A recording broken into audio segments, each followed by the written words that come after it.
بسم اللہ الرحمن الرحیم۔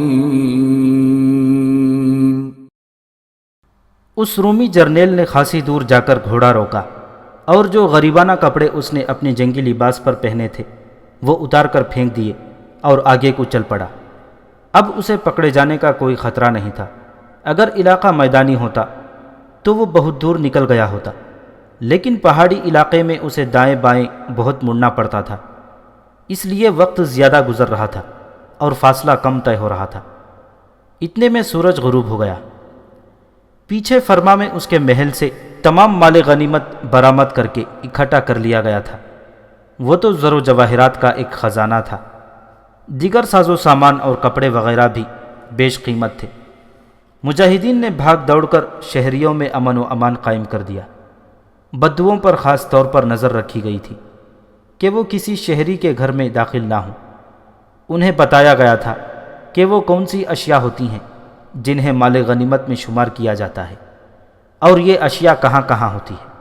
رومی جرنیل سورج غروب ہونے کے بعد بھی رکا نہیں۔ اس نے گھوڑے کی رفتار خاصی تیز رکھی تھی اور اسے امید تھی کہ اپنے خاندان کو راستے میں ہی جا لے گا، اور اس نے انہیں راستے میں ہی جا لیا۔ وہ جگہ بہت خوبصورت اور خوشنما تھی جہاں اس کا خاندان کچھ دیر کے لیے رک گیا تھا۔ وہ سب لوگ گھوڑوں پر گئے تھے۔ وہ جگہ فرما سے 10-11 میل دور تھی۔ گھوڑوں کے ہنہنانے سے ان لوگوں کی نشاندہی ہوئی تھی۔ جرنیل اپنے خاندان سے جا ملا اور اس نے سب سے پہلے اپنی نوجوان بیٹی کے متعلق پوچھا کہ وہ کہاں ہے۔ وہ اسے نظر نہیں آ رہی تھی۔ پاگل ہو گئی ہے، جرنیل کی بیوی نے کہا۔ پاگل پن میں کہیں غائب ہو گئی ہے۔ جرنیل پہلے تو سن ہو کر رہ گیا اور خاندان کے ہر فرد پر سناٹا طاری ہو گیا۔ یکلخت جرنیل نے گرج کر کہا کہ اسے صحیح بات بتائی جائے۔ پھر اس نے اپنی بیٹی کے منگیتر کے متعلق پوچھا کہ وہ کہاں ہے۔ جرنیل کو بڑھیا نے بتایا تھا کہ نوشی کا منگیتر آ گیا تھا اور وہ سب کو ساتھ لے گیا ہے۔ نوشی کے متعلق یہ بتانا ضروری ہے کہ وہ اپنے شاہی وقار کے متعلق بہت ہی جذباتی اور حساس تھی۔ جرنیل کی یہی ایک بیٹی جوان ہوئی تھی، 2 بیٹے اس سے ابھی چھوٹے تھے۔ جرنیل نے اپنی اس بیٹی نوشی کو جنگی تربیت دینے کے لیے ایک استاد مقرر کر رکھا تھا جس نے اس لڑکی کو شہ سوار بنا دیا۔ پھر اسے تیغ زنی، برچھی بازی اور تیر اندازی کی ایسی تربیت دی تھی کہ وہ تجربے کار فوجی کی جگہ دشمن کے مقابلے میں اتر سکتی تھی۔ نوشی تھی تو نوجوان اور بڑی ہی خوبصورت لڑکی، لیکن اس نے اپنے آپ میں مردانہ صفات پیدا کر لی تھیں اور اس کی فطرت جنگجو مردوں جیسی ہو گئی تھی۔ اپنے باپ سے اکثر کہا کرتی تھی کہ وہ اپنی زندگی میں ملک شام کو رومی سلطنت میں شامل کر لے گی۔ اس کا جو استاد تھا اس نے نوشی کے دل میں مسلمانوں کے خلاف ایسی نفرت بھر دی تھی کہ وہ مسلمانوں کا نام سنتے ہی اس نفرت کا اظہار کرنے لگتی تھی۔ اس کے اس جرنیل باپ کے دوغلے پن کا یہ حال تھا کہ ایک طرف تو مسلمانوں کے حسن سلوک کی تعریفیں کیا کرتا تھا، لیکن اپنی اولاد کے دلوں میں اس نے مسلمانوں کا تاثر کچھ ایسا پیدا کر دیا تھا جیسے اس سے زیادہ کوئی اور حقیر اور قابل نفرت قوم ہو ہی نہیں سکتی۔ مسلمانوں نے رومیوں سے شام چھین کر انہیں مصر کی طرف بھگا دیا تو نوشی کی جذباتی حالت ایسی ہو گئی جیسے وہ ہر اس مسلمان کو قتل کر دے گی جو اس کے سامنے آئے گا۔ اب مسلمانوں نے اسے پورے خاندان سمیت فرما سے بھی بھاگ جانے پر مجبور کر دیا اور وہ اپنا محل اور زر و جواہرات کا انبار وہیں چھوڑ کر بھاگ نکلی۔ جرنیل کو بتایا گیا کہ فرما سے نکلتے ہی نوشی بگڑ گئی تھی۔ کہتی تھی کہ یہ تھوڑے سے مسلمان کبھی فرما فتح نہیں کر سکتے تھے۔ یہ کامیابی انہیں صرف اس لیے حاصل ہوئی ہے کہ بدو ان کے ساتھ مل گئے تھے۔ یہ بات اسے فرما پر حملے سے پہلے ہی معلوم ہو گئی تھی، لیکن اس نے اس طرف دھیان نہیں دیا تھا۔ اب اس کے منگیتر نے بتایا کہ بدو مسلمانوں کے ساتھ نہ ہوتے تو ان مسلمانوں میں سے کوئی ایک بھی زندہ واپس نہ جا سکتا تھا۔ نوشی کی ماں نے جرنیل کو جو بات سنائی اس کا خلاصہ یہ ہے کہ محل کا ایک ادھیڑ عمر ملازم مصری بدو تھا اور عیسائی تھا۔ نوشی کو یہ بدو اتنا اچھا لگتا تھا کہ اسے اس نے اپنا خاص معتمد ملازم بنا لیا تھا۔ اس بدو ملازم کا ایک جوان بیٹا بدوؤں کے اس لشکر میں چلا گیا تھا جو مسلمانوں سے جا ملا۔ اس بیٹے نے اپنے باپ کو تفصیل سے بتایا کہ کہ بدو کس طرح مسلمانوں کے پاس گئے تھے۔ اس نے بتایا تھا کہ آسمان سے فرشتے اترے تھے اور انہوں نے خدا کا پیغام دیا تھا۔ بیٹے کا تو یہ حال کہ وہ مسلمانوں سے جا ملا، لیکن باپ کٹر عیسائی تھا اور مسلمانوں کا ویسا ہی دشمن جیسی نوشی تھی۔ یہ ایک ہم خیالی بھی تھی جس کی وجہ سے یہ ملازم نوشی کو اچھا لگتا تھا۔ اب مسلمانوں نے فرما بھی فتح کر لیا تو اس ملازم نے نوشی کو بتایا کہ بدو اپنی قوم اور مذہب سے غداری نہ کرتے تو مسلمان اتنا مضبوط قلعہ بند شہر کبھی فتح نہ کر سکتے۔ نوشی تو جل اٹھی اور اس ملازم نے جلتی پر تیل چھڑکا۔ یہ خاندان جب فرمان سے نکلا تو نوشی نے اس بدو ملازم سے کہا کہ وہ اس کے ساتھ چلے۔ اس ملازم کو بھی نوشی سے کچھ ایسا پیار ہو گیا تھا کہ وہ ساتھ چل پڑا، اور اب نوشی کے ساتھ وہ بھی لاپتہ ہو گیا تھا۔ رومی جرنیل نے جب اپنی بیوی کی زبانی یہ بات سنی تو اس نے فوراً کہا کہ یہ بدو بھی غداری کر گیا ہے۔ جرنیل کا مطلب یہ تھا کہ وہ نوشی کو ورغلا کر اپنے ساتھ لے گیا ہے اور مسلمانوں کے پاس جا کر لڑکی سالار کے حوالے کر دے گا اور اس کے عوض مال غنیمت وصول کر لے گا۔ جرنیل کا یہ شک محض ایک وہم تھا۔ اصل بات جو بعد میں معلوم ہوئی وہ یوں تھی کہ لڑکی نے فرمان سے نکلتے ہی کہنا شروع کر دیا تھا کہ وہ ان بدوؤں کے ہاں جائے گی جو ابھی مسلمانوں کے ساتھ نہیں ملے، اور ان کے سرداروں سے کہے گی کہ وہ کس طرح غدار بدوؤں کو واپس لائیں۔ یہ مہم کوئی آسان مہم نہیں تھی۔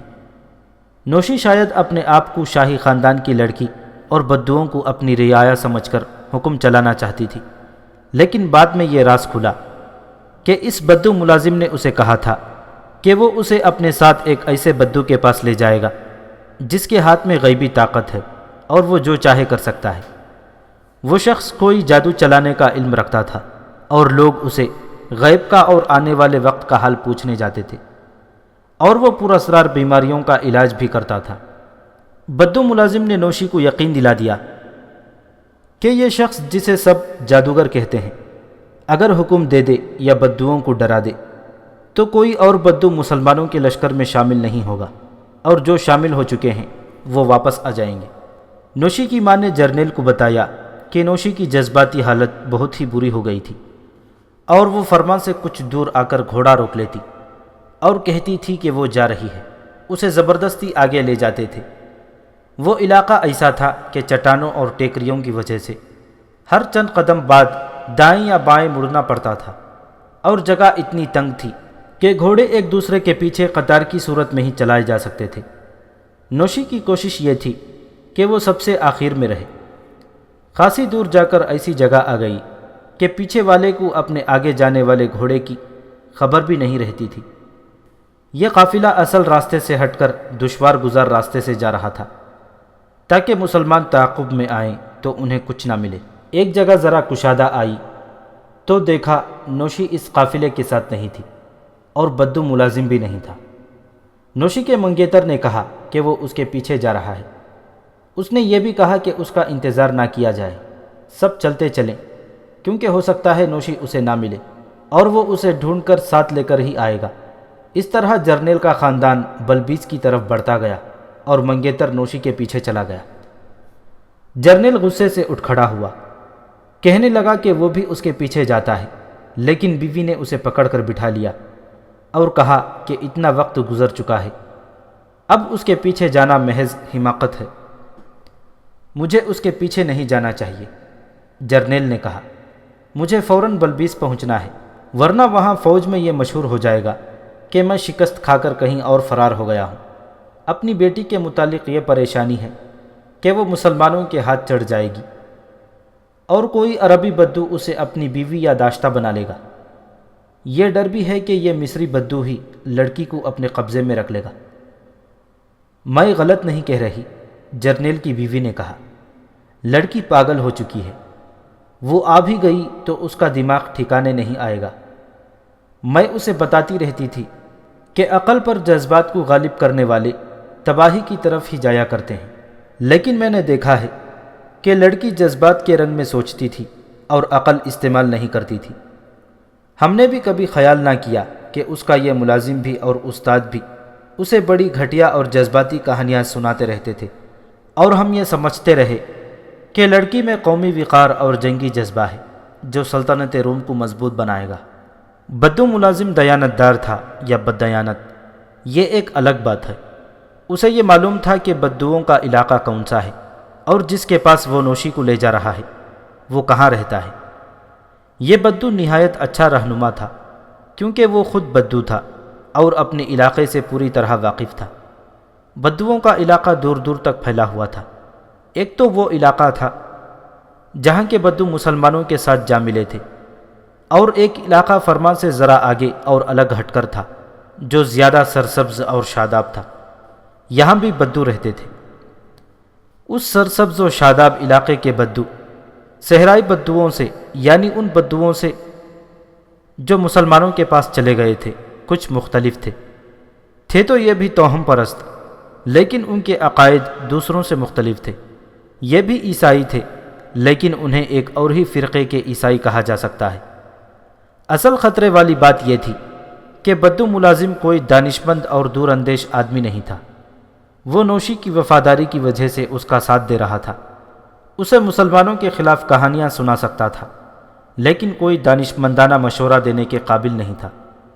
نوشی پر تو جذبات ہی غالب تھے، اور وہ اگر پوری طرح پاگل نہیں ہوئی تھی تو نیم پاگل ضرور ہو گئی تھی۔ عمر بھی تو جوانی کی تھی جب جذبات ہی ذہن پر غالب آتے ہیں۔ سورج اوپر آ گیا تو نوشی اپنے ملازم کی رہنمائی میں بدوؤں کے علاقے میں داخل ہو گئی۔ انہیں اپنے پیچھے دوڑتے گھوڑے کی ٹاپ سنائی دی۔ دونوں نے پیچھے دیکھا اور ایک گھوڑ سوار ان کی طرف گھوڑا دوڑاتا آ رہا تھا۔ وہاں جنگل تو گھنا تھا، لیکن کوئی ایسی ٹیکری یا چٹان یا کوئی آؤٹ نہیں تھی کہ وہ چھپ جاتے۔ اس سوار نے انہیں دیکھ بھی لیا تھا، اس لیے وہ چلتے گئے، اور نوشی نے ملازم سے کہا کہ یہ جو کوئی بھی ہے اسے نہیں بتانا کہ ہم کہاں جا رہے ہیں، اور اگر خطرہ ہوا تو اس سوار کو دونوں مل کر قتل کر دیں گے۔ ان دونوں کے پاس تلواریں بھی تھیں اور خنجر بھی۔ گھوڑا سوار کے قریب آ گیا۔ نوشی کو اس کی پکار سنائی دی۔ نوشی، گھوڑ سوار نے پکارا، رک جاؤ، میں تمہارے پیچھے آیا ہوں۔ نوشی نے گھوڑا روک لیا اور پیچھے دیکھا۔ اس کا منگیتر آ رہا تھا۔ کہاں جا رہی ہو نوشی؟ منگیتر نے پوچھا۔ ہرقل کی غیرت کو جگانے کے لیے، نوشی نے جواب دیا۔ اگر اس کی غیرت نہ جاگی تو روم کے وقار کو ہمیشہ کے لیے دفن کر آؤں گی۔ منگیتر، جس کے نام کا کچھ علم نہیں، نوشی کی اتنی سی بات سے سمجھ گیا کہ یہ لڑکی دماغی طور پر ٹھیک نہیں رہی۔ اس نے اپنا گھوڑا نوشی کے گھوڑے کے آگے کر کے اس گھوڑے کی لگام پکڑ لی اور بولا کہ میرے ساتھ واپس چلو، میرے راستے کی رکاوٹ نہ بنو۔ نوشی نے تلوار نکال کر کہا، میں تم سے بھی توقع رکھتی ہوں کہ میرا ساتھ دو گے، ساتھ کے بجائے تم رکاوٹ بن رہے ہو۔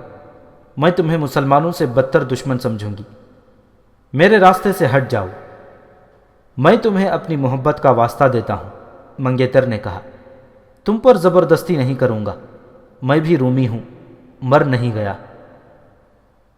میرے دل میں تمہارے سوا اور کوئی نہیں، نوشی نے کہا، لیکن اس دل سے سلطنت روم کی محبت نہیں نکال سکتی۔ میری پہلی محبت روم ہے، اس کے بعد تم ہو۔ اگر تم میرا ساتھ دیتے ہو تو میرے ساتھ آؤ، اور اگر نہیں تو تم میرے ہاتھ سے مارے جاؤ گے۔ مجھے آخر مرنا ہی ہے، منگیتر نے کہا، لیکن میں روم کی آن پر کسی مسلمان کے ہاتھوں مرنا زیادہ پسند کروں گا۔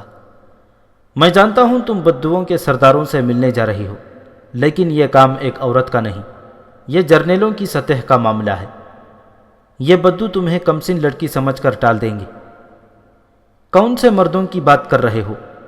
نوشی نے تنزیہ سے لہجے میں کہا۔ ہرقل کی، مقوقس کی، اس اتربون کی جو اپنے آپ کو دنیا کا سب سے زیادہ بہادر اور دانشمند جرنیل سمجھتا ہے۔ کہاں ہیں وہ سب اپنے اپنی جگہوں پر آرام سے بیٹھے عیش و عشرت میں پڑے ہیں، اور میرے باپ کو آگے کر رکھا ہے۔ میرے باپ نے مقوقس اور اتربون کو اطلاع بھیج دی تھی کہ 3-4 ہزار بدو مسلمانوں کے ساتھ مل گئے ہیں، اور یہ بدو دیہات میں جا کر اناج اکٹھا کر کے مسلمانوں کو دے رہے ہیں، لیکن کسی نے نہ سوچا کہ اس کا کوئی تدارک کیا جائے۔ اب یہ کام میں کروں گی۔ سلطنت روم فرما پر ختم نہیں ہو جاتی نوشی، منگیتر نے کہا، یہ آخری قلعہ ہے جو مسلمانوں نے فتح کر لیا ہے، اس سے آگے ان کے لیے موت کے سوا کچھ بھی نہیں۔ ہمارے جاسوس انہیں بہت قریب سے دیکھ رہے ہیں، مسلمانوں کو کوئی کمک نہیں مل رہی، فرما میں ان کا جانی نقصان اچھا خاصا ہوا ہے، اور بدو زیادہ مارے گئے ہیں، ان کی طاقت ختم ہوتی جا رہی ہے، ان کی کمک کے لیے راستہ اور لمبا ہو گیا ہے۔ ہم نے انتظام کر لیا ہے کہ ان کی کمک آئی تو اسے راستے میں ہی روک کر ختم نہ کیا جا سکا تو اسے اتنا کمزور ضرور کر دیں گے کہ بیکار ہو کر رہ جائے گی۔ تم اگر جرنیل ہوتے تو شاید میں تمہاری یہ بات مان لیتی، نوشی نے کہا۔ تم چھوٹے سے عہدیدار ہو، سنی سنائی بات کرتے ہو، لیکن بالائی سطح پر مجھے کوئی ایسی سرگرمی نظر نہیں آ رہی۔ میں ان مصری بدوؤں کو مسلمانوں سے الگ کرنا چاہتی ہوں، نہ ہوئے تو ابھی ہزاروں بدو موجود ہیں جو نہ ہمارے ساتھ ہیں نہ مسلمانوں کے ساتھ، میں انہیں اپنے ساتھ ملانا چاہتی ہوں، ان کی ایک الگ فوج تیار کروں گی اور پھر میں مسلمانوں کا راستہ روک لوں گی، یہ میرا عزم ہے، اور اس پر میں تمہاری محبت کو بڑی آسانی سے قربان کر سکتی ہوں۔ اس دور کی تاریخ کا ذرا گہرائی سے مطالعہ کیا جائے تو اس رومی لڑکی کا یہ عزم عجیب نہیں لگتا۔ اس دور میں کئی ایسے جنگی واقعات ملتے ہیں جن میں فوج کی قیادت کسی عورت نے کی اور بڑے بڑے لشکروں کے منہ موڑ دیے تھے۔ رومیوں میں فوجی جذبہ موجود تھا اور وہ بلا شک و شبہ جنگجو تھے۔ ان میں سب سے بڑی کمزوری یہ تھی کہ ان کی قیادت پر شہنشاہیت غالب تھی، جس نے اپنی فوج کو یہ تاثر دے رکھا تھا کہ وہ بادشاہ اور جرنیلوں کی غلام ہیں یا یہ کہ تنخواہ دار ملازم ہیں۔ اس فوج میں جہاد نام کا کوئی جذبہ نہیں ہوتا تھا، لیکن اس کا مطلب یہ بھی نہیں تھا کہ یہ فوج لڑتی ہی نہیں تھی۔ رومی تو فطرتاً جنگجو تھے اور ان کے پیچھے شجاعت اور جنگجو کی بڑی لمبی تاریخ تھی۔ یہاں بات عورت کی ہو رہی ہے۔ عورت نے متعدد جنگوں کی قیادت کی ہے اور کامیابیاں حاصل کی ہیں۔ یہ دیکھتے ہوئے نوشی کی بات عجیب نہیں لگتی، لیکن اس میں کمزوری یہ تھی کہ نوجوانی کی عمر میں تھی اور اس کی سوچوں پر جذباتیت غالب تھی۔ دوسری کمزوری یہ کہ وہ غیر معمولی طور پر خوبصورت اور بڑی ہی دلکش لڑکی تھی، اور بدوؤں پر بھروسہ نہیں کیا جا سکتا تھا کہ وہ اس کے جذبے سے متاثر ہوں گے یا اس کے حسن سے۔ حسن سے متاثر ہونے میں بہت بڑا خطرہ چھپا ہوا تھا۔ منگیتر نے دیکھ لیا کہ نوشی کو زبردستی پیچھے نہیں لے جایا جا سکتا، اور وہ کوئی استدلال قبول کرنے پر آمادہ نہیں ہو رہی تھی۔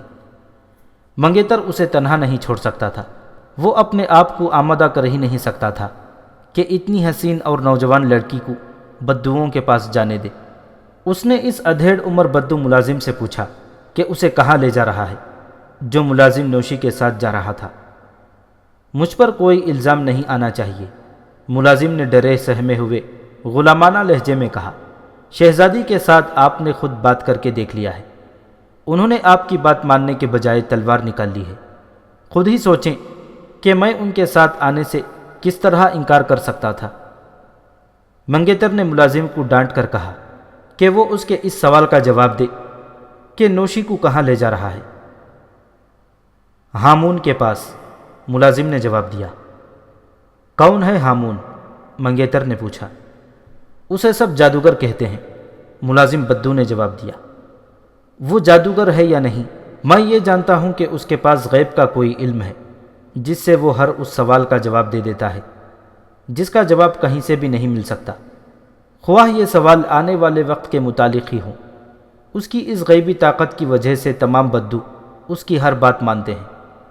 ہمارے صرف مذہبی پیشوا ہیں جو ہامون کو اچھا نہیں سمجھتے۔ کچھ سردار ایسے ہیں جو ہامون کی بات مانتے ہیں، اور کچھ ایسے ہیں جو مذہبی پیشواؤں کا ساتھ دیتے ہیں۔ میں انہیں ہامون کے پاس لے جا رہا ہوں۔ یہ اچھا ہے کہ آپ بھی آ گئے ہیں، آپ ساتھ چلیں اور خود ہامون کے ساتھ بات کریں۔ ہامون کیا کرے گا؟ منگیتر نے پوچھا۔ میں یہ بات شہزادی کو پہلے ہی بتا چکا ہوں، ملازم نے جواب دیا۔ سب سے پہلے تو وہ دیکھے گا کہ شہزادی کا مطلب پورا ہو سکتا ہے یا نہیں۔ اگر یہ بات بننے والی نہ ہوئی تو وہ صاف بتا دے گا کہ شہزادی یہیں سے واپس چلی جائے۔ مجھے امید ہے کہ وہ بات بنا دے گا، نوشی نے کہا، اور اگر اس کے پاس واقعی جادو ہے۔ تو وہ میرا مطلب پورا کر دے گا۔ منگیتر نے اس ادھیڑ عمر بدو ملازم سے کچھ اور سوال و جواب کیے تو اسے ملازم کی باتیں کچھ کچی کچی سی لگیں اور محسوس کیا کہ یہ شخص توہم پرست ہے اور نوشی کو اس جادوگر کے پاس نہیں جانا چاہیے۔ ہو سکتا ہے وہ کوئی شعبدہ باز ہو۔ بدوؤں میں کچھ ایسے آدمی موجود تھے جو دراصل شعبدہ باز تھے اور لوگ انہیں خدا کے ایلچی سمجھتے تھے۔ منگیتر نے نوشی کو ایک بار پھر سمجھانے کی کوشش کی کہ وہ اپنے قومی جذبے کو یوں رسوا نہ کرے اور واپس چلی جائے۔ نوشی اس کے ساتھ آ ہی نہیں رہی تھی۔ منگیتر نے ایک بار پھر نوشی کے گھوڑے کی لگام پکڑ لی اور اسے پیچھے کو موڑنے لگا۔ نوشی گھوڑے سے کود گئی اور تلوار لہرا کر منگیتر کو للکارا کہ وہ گھوڑے سے اتر آئے۔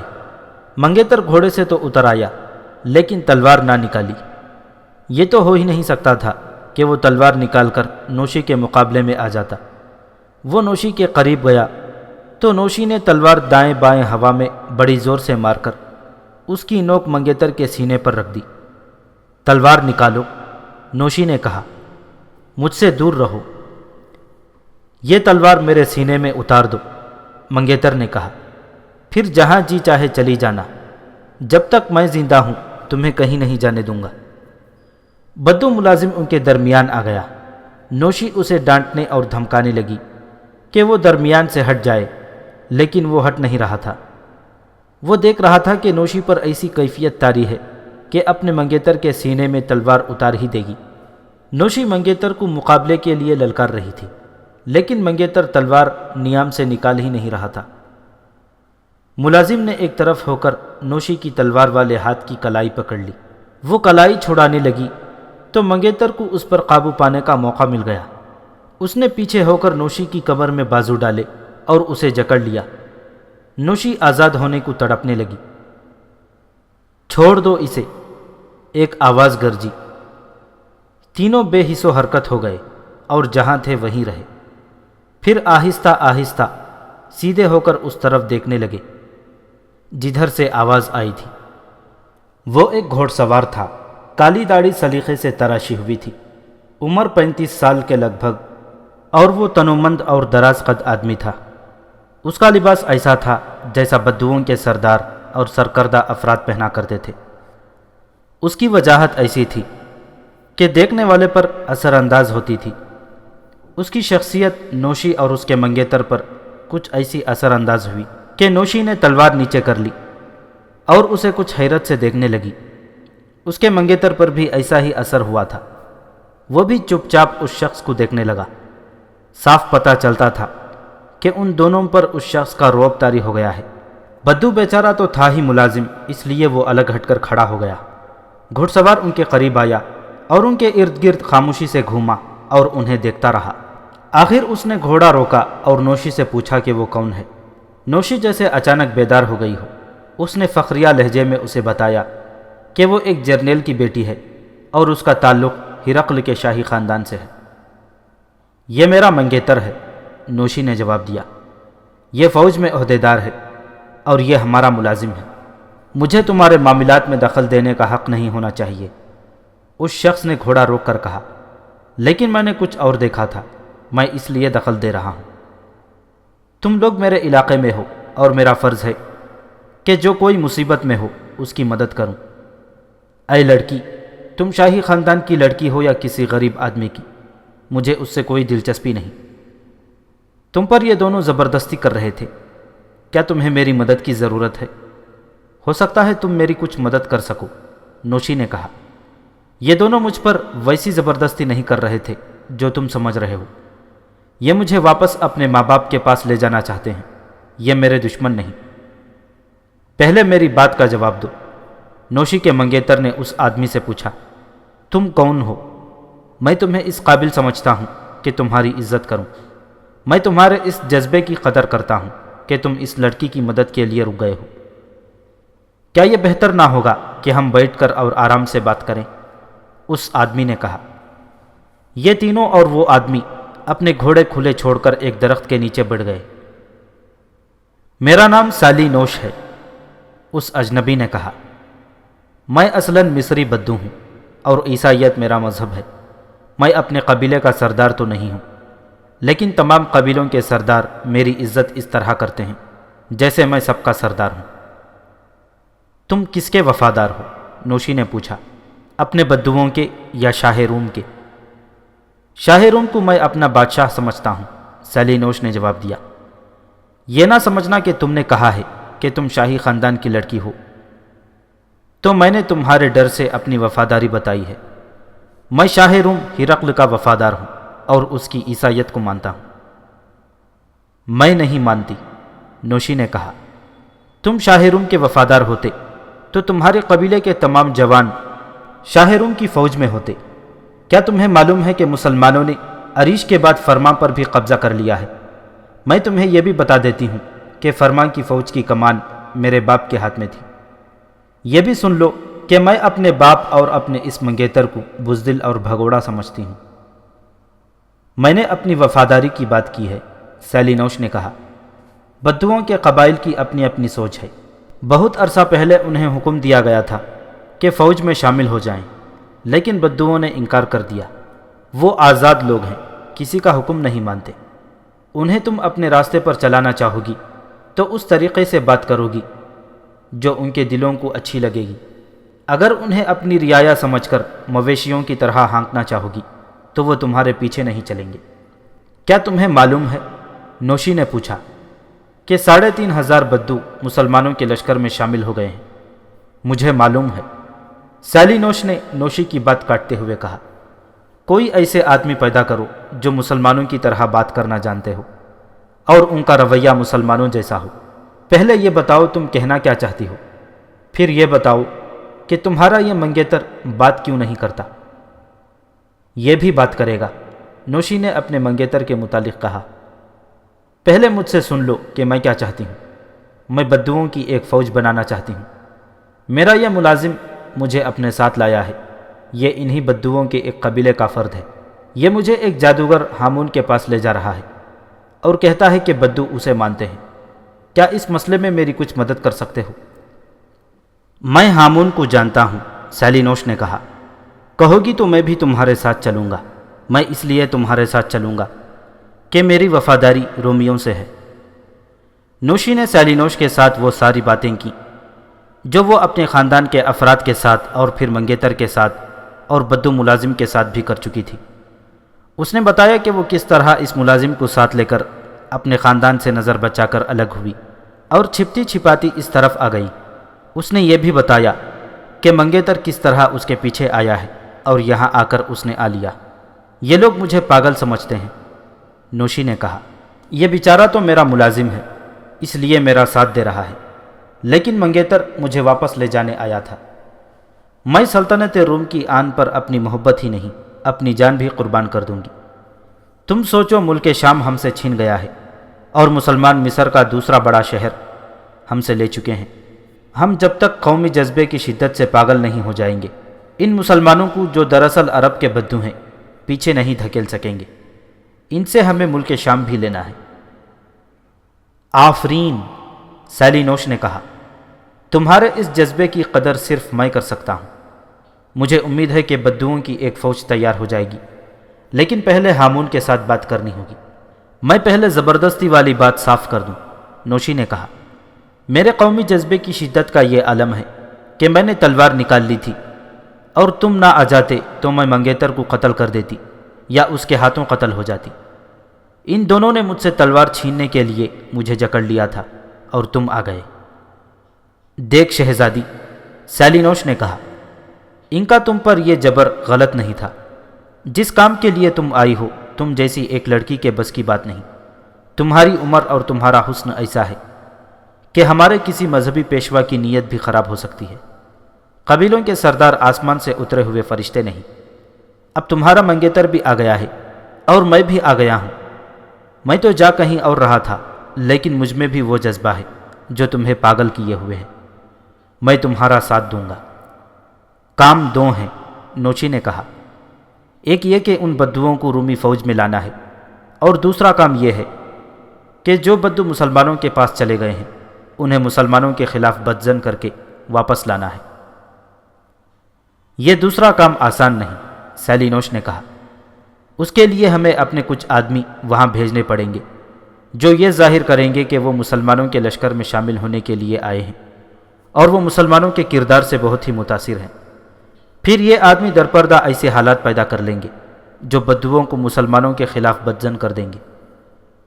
اس کے بعد سیلینوش نے ایسی دانش مندانہ باتیں کی کہ نوشی اور اس کا منگیتر اس سے پوری طرح متاثر ہو گئے، اور منگیتر نے نوشی کو واپس لے جانے کا ارادہ ترک کر دیا اور سیلینوش کے ساتھ جانے پر تیار ہو گیا۔ تم فوج میں عہدیدار ہو اور شاہی خاندان کے فرد بھی ہو، سیلینوش نے نوشی کے منگیتر سے کہا۔ تم وہ باتیں بھی جانتے ہوگے جو فوج کے بعض بڑے افسروں کو بھی معلوم نہیں ہوتی۔ میں تم سے کچھ معلوم کرنا چاہتا ہوں۔ میں حیران ہوں کہ عریش کے بعد مسلمانوں نے فرمان جیسا شہر بھی فتح کر لیا ہے، جس کے متعلق اب تک یہی سنا جا رہا تھا کہ اس شہر کو کوئی طاقت فتح نہیں کر سکتی، کیونکہ یہ پہاڑی پر آباد کیا گیا ہے اور اس کی ایک نہیں کئی قلعہ بندیاں ہیں۔ یہ بھی سنا ہے کہ مسلمانوں کی تعداد بہت ہی تھوڑی ہے، اور اگر 3-3.5 ہزار بدو ان سے جا ملے ہیں، پھر بھی رومی فوج اتنی زیادہ ہے کہ مسلمانوں کی یہ تھوڑی سی فوج رومی فوج کے سائے میں گم ہو جاتی ہے۔ اس شکست کی ایک وجہ ہے، منگیتر نے کہا۔ مقوقس اور اطربون نے یہ سوچا کہ مسلمانوں کو اور آگے آنے دیا جائے، اس سے یہ حملہ آور اس خوش فہمی میں مبتلا ہو جائیں گے کہ مصر کو فتح کر لینا کوئی مشکل کام نہیں۔ نوشی کے منگیتر نے وہ تمام وجوہات تفصیل سے بیان کی جن کا ذکر پہلے ہو چکا ہے۔ اس نے ایک بات یہ بھی بتائی کہ رومی فوج کو ایک ذمہ داری یہ بھی سونپی گئی تھی کہ وہ قبطی عیسائیوں پر نظر رکھے، کیونکہ خطرہ ہے کہ وہ بغاوت کر دیں گے۔ اس طرح رومی فوج سارے ملک میں بکھر گئی ہے، جو ایک کمزوری ہے۔ اس سے آگے بلبیس ایک اور بڑا شہر ہے، سیلینوش نے کہا۔ کیا اس شہر کا دفاع بھی کمزور رکھا جائے گا تاکہ مسلمان اور آگے آ جائیں؟ شاید نہیں، منگیتر نے جواب دیا۔ جہاں تک میں جانتا ہوں بلبیس مسلمانوں کے لیے ایک پھندا ہوگا جس میں وہ آ کر نکل نہیں سکیں گے۔ وہاں مقوقس یا اطربون فوج کی قیادت سنبھالے گا۔ مسلمانوں کو پیچھے سے کمک نہیں مل رہی، وجہ معلوم نہیں۔ ہم مدینہ تک اپنے جاسوس بھیج رہے ہیں جو وہاں کی کمزوریاں بھی بتائیں گے۔ نوشی کا منگیتر سیلینوش سے اس قدر متاثر ہو گیا تھا کہ اس نے کچھ گہرے راز کی فوجی باتیں بھی اسے بتا دیں۔ سیلینوش کا اندازہ ایسا تھا جیسے وہ جنگی اور سیاسی امور کو بڑی اچھی طرح سمجھتا ہے۔ بہت سی باتیں کہہ سن کر سیلینوش نے انہیں کہا کہ چلو اب ہامون کے پاس چلتے ہیں۔ اب انہیں بدو ملازم کی ضرورت تو نہیں تھی، لیکن ہامون کا ٹھکانہ صحیح طور پر اسی کو معلوم تھا۔ ہامون کے ٹھکانے تک پہنچتے شام ہو گئی۔ وہ بڑے جانوروں کی کھالوں کا بنا ہوا خیمہ تھا جو عام قسم کے خیموں سے دگنا کشادہ تھا۔ خیمے کے باہر ایک آدمی بیٹھا ہوا تھا جس کی عمر 40 سال کے لگ بھگ تھی۔ اس کا رنگ گہرا سانولا تھا، آنکھیں لال سرخ اور دانت زردی مائل تھے۔ اس کے چہرے پر کراہت اور نحوست کا تاثر تھا جسے چھپایا نہیں جا سکتا۔ اس کے سر کے بال شانوں تک آئے ہوئے تھے اور اس نے سر پر بڑا ہی میلا اور بدرنگ سا کپڑا باندھ رکھا تھا۔ 2 آدمی اس کے پاؤں میں بیٹھے اس کی ٹانگیں دبا رہے تھے۔ یہ تھا وہ شخص ہامون جو ان بدوؤں کا پیر و مرشد بنا ہوا تھا۔ سیلینوش، نوشی اور اس کا منگیتر اور بدو ملازم اس کے سامنے گئے اور رک گئے۔ بدو ملازم نے جھک کر اسے سلام کیا۔ ہامون نے انہیں اس طرح دیکھا جیسے وہ خود نہیں بلکہ یہ چاروں حقیر اور قابل نفرت انسان ہوں۔ اے ہامون، سیلینوش نے کہا، میں تیرے لیے مہمان لایا ہوں۔ یہ کوئی عام لوگ نہیں بلکہ یہ شاہی خاندان کے لوگ ہیں۔ یہ لڑکی شہزادی ہے اور یہ اس کا منگیتر ہے، اور یہ فوج میں عہدیدار ہے، اور یہ شخص ان کا ملازم ہے۔ ہامون نے ہاتھ سے اشارہ کیا جو یہ تھا کہ زمین پر بیٹھ جاؤ۔ اس کے انداز میں شاہی خاندان کا ذرا سا بھی احترام معلوم نہیں ہوتا تھا۔ چاروں زمین پر بیٹھ گئے۔ کوئی بادشاہ ہو یا بھکاری، یہاں آ کر سب ایک ہوتے ہیں، ہامون نے جھومتی ہوئی آواز میں کہا۔ ہرقل بادشاہ ہے، لیکن رومی بادشاہی کا رس صحراؤں کی ریت نے چوس لیا ہے۔ کہاں ہے ہرقل؟ اس نے اپنی شہزادی کو کیوں بھیجا ہے؟ ہم سے پوچھ ہامون، سیلینوش نے کہا۔ ہم یہی معلوم کرنے آئے ہیں کہ رومی بادشاہی کو ریت کے ذروں نے چوس لیا ہے، اور باقی جو رہ گئی ہے کیا وہ نیل کے دریا میں ڈوب تو نہ جائے گی؟ ریت کی آندھی جو عرب سے اٹھی ہے وہ نیل تک پہنچ رہی ہے۔ ہامون نے کہا، ہرقل بزنطیہ میں بیٹھا حکم چلا رہا ہے، مقوقس اور اتربون سکندریہ میں بیٹھے اپنی تباہی کا تماشا دیکھ رہے ہیں، پھر اس آندھی کو کون روکے گا؟ تو روکے گا ہامون، سیلینوس نے کہا، ہم تیرے پاس یہی فریاد لے کر آئے ہیں۔ جو بات تو نے کہی ہے کہ سب دور بیٹھے تماشا دیکھ رہے ہیں، یہی بات اس شہزادی کے دل میں ہے اور اس کے دل کو جلا رہی ہے۔ یہ اپنی ایک فوج بنانا چاہتی ہے جس میں اس علاقے کے بدو شامل ہوں گے۔ ذرا غیب کے پردوں کے پیچھے جھانک اور بتا کہ اس میں اس شہزادی کو کامیابی ہوگی یا نہیں، یا سلطنت روم کے لیے ان سیاہ پردوں کے پیچھے کیا ہے؟ جو میں جانتا ہوں وہ تم نہیں جانتے، ہامون نے مخمور سی آواز میں کہا۔ کبھی تو میرا حال ایسا ہو جاتا ہے کہ کچھ جاننا چاہتا ہوں تو کچھ سراغ نہیں ملتا۔ زمین بھی چپ اور آسمان بھی چپ رہتا ہے۔ بعض پردے سفید ہوتے ہیں، اٹھاؤ تو ان کے پیچھے ساری فضا اور ہر چیز سیاہ کالی ہوتی ہے، اور بعض پردے سیاہ کالے ہوتے ہیں، ہٹاؤ تو ان کے پیچھے صبح کے دودھ جیسے سفید اجالے نظر آتے ہیں۔ اندر چلو۔ ہامون اٹھا اور خیمے کے اندر چلا گیا۔ سیلینوس نوشی اور اس کا منگیتر بھی اس کے پیچھے خیمے میں چلے گئے، اور سب کے بعد بدو ملازم بھی جھکا جھکا سا خیمے میں گیا اور اپنے آقاؤں کے پیچھے زمین پر بیٹھ گیا۔ ان چاروں نے خیمے میں نگاہیں دوڑائیں تو انہیں یوں لگا جیسے کسی بڑے ہی پر اسرار اور ڈراؤنے ماحول میں آ گئے ہوں جس کا اس زمین کے ساتھ کوئی تعلق نہیں۔ تاثر یہ پیدا ہوتا تھا جیسے یہ خیمہ نہ زمین میں ہے نہ آسمان پر، بلکہ زمین اور آسمان کے درمیان پھیلے ہوئے خلا میں معلق ہے، اور یہ ان جیسے انسانوں کا ٹھکانہ نہیں۔ یہ ہامون کی دنیا تھی۔ خیمے میں 5-6 خشک انسانی کھوپڑیاں لٹک رہی تھیں۔ خیمے کے کچھ حصے میں ہامون نے زمین پر گدا رکھ کر اپنے بیٹھنے کی جگہ بنا رکھی تھی۔ 2 انسانی کھوپڑیاں اور بازوؤں کی 3-4 ہڈیاں وہاں بھی رکھی تھیں، اور کچھ اور سامان بھی تھا، اور سب سے زیادہ خوفناک چیز ایک سیاہ کالا ناگ تھا جو کھلی ہوئی ٹوکری سے باہر نکل رہا تھا۔ ہامون اپنی جگہ بیٹھ گیا۔ ٹوکری سے نکلتا ہوا ناگ اس کی گود میں سے گزرنے لگا، لیکن آگے جانے کے بجائے اس نے پھن پھیلا دیا اور اس کی گود میں جھومنے لگا۔ ہامون کے دائیں طرف ایک کالا پردہ لٹک رہا تھا۔ ہامون نے یہ پردہ ایک چھڑی سے ڈھکیل کر ہٹا دیا، اور اس کے پیچھے سے جو چیز برآمد ہوئی وہ دیکھ کر نوشی کے منہ سے ہلکی سی چیخ نکل گئی۔ وہ انسانی ہڈیوں کا مکمل ڈھانچہ تھا۔ مت ڈرو شہزادی، ہامون نے کہا، کبھی تیرا بھی یہ حسین و جمیل جسم اسی حالت میں لوگوں کے سامنے آئے گا، اور دیکھنے والے سوچیں گے کہ یہ کون تھا۔ وہ خود ہی اپنے آپ کو جواب دیں گے کہ یہ کوئی انسان ہی تھا۔ یہ ڈھانچہ مجھے میرے استاد نے دیا تھا، اور میرے استاد کو اس کے استاد نے دیا تھا، اور روایت یہ چلی آ رہی ہے کہ یہ کبھی مصر کی ملکہ ہوا کرتی تھی۔ اس کا شغل میلہ یہ تھا کہ ایک تو انسانوں کو قتل کروا کر ان کے تڑپنے کا، خون بہنے کا اور آخری سانس نکل جانے کا تماشا دیکھا کرتی تھی۔ پھر اس کا ایک شغل اور بھی تھا، کسی غلام کو ساری رات اپنے ساتھ رکھتی اور صبح اسے خنجر دے کر کہتی کہ اس سے اپنا پیٹ اس طرح چاک کر لو کہ سب کچھ باہر آ جائے۔ غلام اس کے حکم کی تعمیل کرتا اور ملکہ کی تفریح تباہ کا ذریعہ بنتا۔ آخر یہ اپنے ایک غلام کے ہاتھوں ہی اس انجام کو پہنچی۔ اس غلام نے ساری رات ملکہ کے ساتھ گزاری، لطف اندوز ہوا، اور صبح جب ملکہ نے اسے اپنا خنجر دے کر کہا کہ اپنا پیٹ چاک کر لو، تو غلام نے خنجر لیا اور ملکہ کا پیٹ چاک کر دیا۔ اس کے پیٹ میں سے سب کچھ باہر آ گیا، اور غلام اسے تڑپتا دیکھ کر قہقہے لگاتا رہا۔ ملکہ تڑپ تڑپ کر مر گئی تو غلام نے اپنا پیٹ چاک کر لیا۔ آج اس ملکہ کو دیکھ لو۔ اس نے اس ڈھانچے کی طرف اشارہ کیا اور کہنے لگا، میں نے بڑی مشکل سے اس کی روح کا سراغ لگا لیا ہے، اور کبھی کبھی اس کی روح کو بلایا کرتا ہوں۔ ہامون کی یہ بات سننے والے 3 آدمی اور ایک نوجوان لڑکی تھی۔ ان پر ایسا تاثر چھا گیا جیسے ان کی روحیں ان کے جسموں سے نکل گئی ہوں، اور پیچھے گوشت پوست کے انسان اکڑے ہوئے جسم رہ گئے ہوں۔ ایک تو بات ایسی تھی اور دوسرے ہامون کے سنانے کا انداز ایسا تھا کہ سننے والوں پر بڑا ہی عجیب تاثر پیدا کرتا تھا۔